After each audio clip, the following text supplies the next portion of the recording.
નમસ્કાર દર્શક મિત્રો, ટીવી18 ન્યૂઝમાં આપનું સ્વાગત છે। ટીવી18 ન્યૂઝ ગુજરાતની પળે પળની ખબર ધરાવતી ગુજરાતી ન્યૂઝ ચેનલ છે। હવે જોઈએ મુખ્ય સમાચાર। તળાજાના ઉજળી ખાતે Shri Ramakrishna education and charitable trust સંચાલિત શ્રી વિવેકાનંદ વિદ્યાધામના શુભારંભ પરમ પૂજ્ય મહંત શ્રી આત્માનંદ સરસ્વતી મહારાજજીના આશીર્વચન સાથે તેમજ કેન્દ્રીય રાજ્યમંત્રી શ્રીમતી નીમુબેન બાંભણિયા દ્વારા કરવામાં આવ્યું।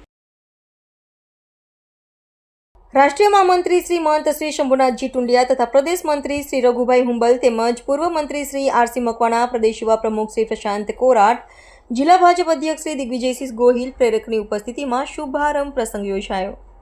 જ્ઞાન એ સર્વશ્રેષ્ઠ સંપત્તિ છે અને શિક્ષણ એ જ સમાજનો આધાર છે।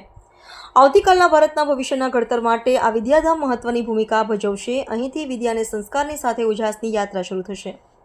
આ શુભારંભ અવસરે રાજકીય તથા સામાજિક આગેવાનો તથા મહાનુભાવો તેમજ તાલુકામાંથી પધારેલ વેપારી અગ્રણીઓ, શિક્ષકગણ, ડોક્ટરશ્રીઓ, વકીલશ્રીઓ તેમજ સૌ કાર્યકર્તાશ્રીઓ, ભાઈઓ, બહેનો, વડીલો, આમંત્રિત મહેમાનોએ કાર્યક્રમમાં ઉપસ્થિત રહ્યા હતા। Reporter Ashok Dhapa, TV eighteen news Gujarati, Talaja.